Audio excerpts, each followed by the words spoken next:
Good afternoon, everyone. Today is Monday of the 15th week in Ordinary Time. It's so nice to be with all of you. It's going to be a hot week, don't you think? We have to be very careful. Make sure you're hydrated. Speaking of that, let me take a little swig. So the gospel today, Jesus says that he has come not for peace, but for division. So what do you think about that? What's the first thought that you have when Jesus speaks like that? That I have not come for peace, but for division. See, the gospel is so powerful that it's going to stir up tension. See, it is the good news, but even when people are given good news, it's hard for them to swallow it. It's hard for them to really take it in. Why? Because they don't want to change. See, conversion is all about change. And you know, for most human beings, change is difficult. How many things do we do out of habit? How many things do we do out of routine? And sometimes we like our routine because there's a method to everything. And we know exactly what we're going to do today and tomorrow, and this is where my books are, this is where my medicine is, this is where my papers are, and this is what I do at 9 o'clock, and then tonight I'm going to do this, and everything in the kitchen is the same way. So routine, we like it. Once something happens to that, and we have to change, it drives us nuts, doesn't it? Well, it's no different than the spiritual life. You know, always both and, not either or. The physical world, the spiritual world, they must come together. That's the Catholic way. It's always both and, not either or. And when things are uprooted in the spiritual life and we need to change because this is not really the way that I should be following the Lord, and I have to change, it's hard sometimes. And we fall and we say, well, why should I keep on doing this? So I want to remind everyone that God is in the midst of all of that. God's in the midst of the anxiety and the chaos of our life. God is in the midst of the constant conversion, the turning. He's not away from us. He's always part of us as we follow him. So conversion is very important, and it's not always going to bring about peace. Why? Because something has to change. The gospel calls us to change, and that's very important. It's very important because with change comes growth. And I don't mean change for the sake of change. That would be ridiculous. But I'm saying change for the sake of growth, spiritual growth. So, are you going to Mass in person every Sunday? Do you have a regular routine of confession once a month? Maybe you want to go to daily Mass. Are you praying the rosary?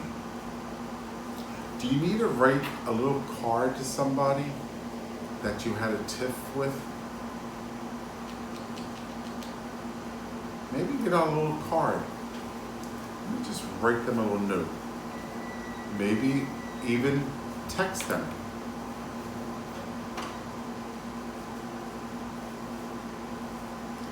I've not come for peace, but for division. Now, let's talk about this.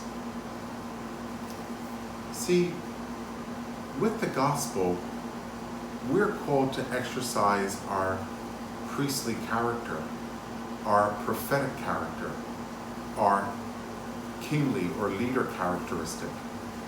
So, as you know, there's a threefold character component to baptism: priest, prophet, and king. I spoke about this at my Sunday Mass. I alluded to it today at my morning Mass. I talked about the prophetic character of baptism. And it's good to talk to you about priest, prophet, and king once more. So you do realize you are a priest. of Jesus Christ. Now, you do realize that I'm a ministerial priest, right? But men and women are priests of Christ by virtue of their baptism. What do we mean by that?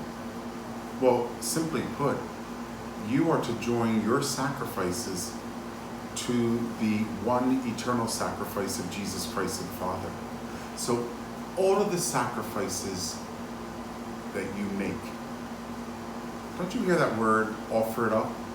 You know how the priest offers the sacrifice up to the Father, that one eternal sacrifice?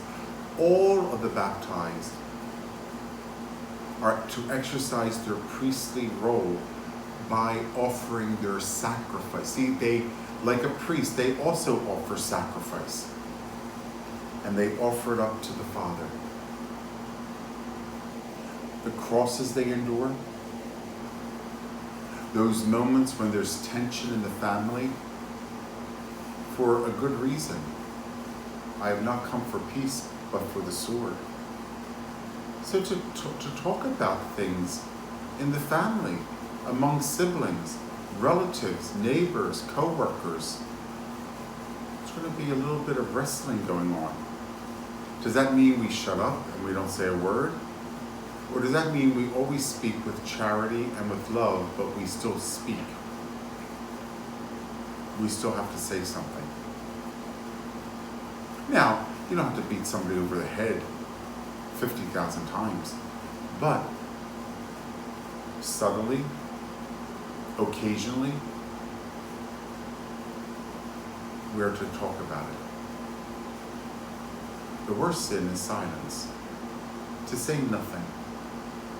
To say nothing. But to always say it in charity. I have come not for peace, but for the sword. A mother against her daughter, a daughter against her mother-in-law, a mother-in-law against her daughter-in-law. Enemies in one's own household. The gospel today. So what does that mean? That the gospel of Christ calls us in a beautiful way to endure the pangs and sufferings of the cross, to feel the sword that will pierce your heart because of the good that we do, to exercise your priestly character of baptism, to offer sacrifices, to make the move, to speak, which leads into the prophetic character of baptism. Simply put, all of us are to speak the truth, whether convenient or inconvenient. To speak the truth, whether it's convenient or inconvenient, is to exercise your prophetic role in baptism and to be a leader. By virtue of our baptisms, we are called to lead, whether in the home, at work, in a parish, in our community, in our world. We're to lead in one way or another. And leading does not mean, as I said many times, pointing the finger and telling people what to do. Leading means by example. By your fruits they will know you're my disciples. I have come not to be served, but to serve. And that's a true leader. That's a true king or queen, to exercise that character in baptism. So, I want us all to understand as Roman Catholics that we are baptized as priests, prophets, and kings. So if anyone says to you, are you a priest? You could say, well, by virtue of my baptism I am. Are you a prophet? Yes, by virtue of my baptism I am. Are you a king or a queen? Yes, by virtue of my baptism I am. Because that's what the church believes. I'm a ministerial priest. I'm a presbyter.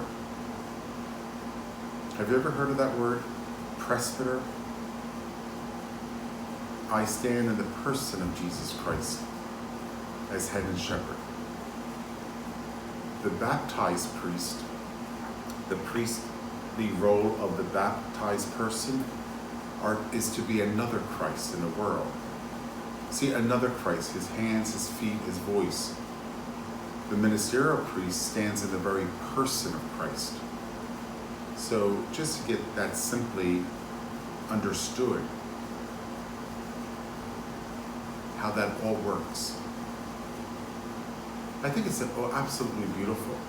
And I say to you, and I mention to you again because of the gospel today about what Jesus spoke about he has not come for peace but for division. Now, with that division will eventually come peace. Because the peace is always the fruit of the gospel. Love is always the fruit of the gospel. But we endure a lot to get to the end result, don't we? No pain, no gain. Don't we say that? You know, it takes a lot of work for your garden to look beautiful. It takes a lot of work for your house to look just the way you like it. It takes a lot of work just to make that Thanksgiving meal just so beautiful and delicious. It takes a lot of work to decorate that table and to set everything up. No pain, no gain. You do feel the sword, but the end result eventually is beauty and peace. And that is the gospel. So I just wanted to talk to you about that. And I wanted to expound on a little bit more so that we all get a better understanding of it in our own daily life. Because I think sometimes Catholics can be sheepish. Like, don't ruffle anybody's feathers. Well, no, I don't think you should ruffle anybody's feathers, but I think you should speak the truth. Be a prophet. We need Catholics to be prophetic. I've said on Sunday, you know, everyone's out there with their banner, whatever they're pushing. You know, they're pushing and fighting for this, blah, blah, blah, blah. What are you doing? What am I doing? How are we making a prophetic stand on any issue? It's important. It's important not to be quiet or voiceless. I'm so happy people who stand up for the unborn because they don't have a voice, but you do. And all the other issues in life. That's how things get done. Sure, it takes a lot of effort, no pain, no gain, but in the end, God always triumphs. And it's important. So make sure you speak about going to Mass to your friends. Make sure you speak about going to confession. Make sure you speak about the unborn. Make sure you speak to your children about getting married in church. Make sure you speak to your spouse by saying, I want to be buried in a church, and I want to be buried in either a Catholic cemetery or a cemetery in which you call a priest to bless the grave. That's all important. Don't disregard that. Make sure that's part of your conversation. Make a prophetic stand on a lot of these issues. The voice of Christ must be heard. And how is he going to be heard? Through you and through me. You are the hands, the voice, and the feet of Jesus today. You are a baptized priest, prophet, and king. So am I. And I'm also a ministerial priest. I'm a presbyter. But you are in the world as a baptized believer. And so your voice must be out there. When someone says something about their opinion, make sure you also make a prophetic stand where you believe what you believe. All right? So thank you, everybody, for joining me on this beautiful, little warm day of Monday of the 15th week in Ordinary Time. Make sure you stay hydrated, and let's pray for one another. Bye.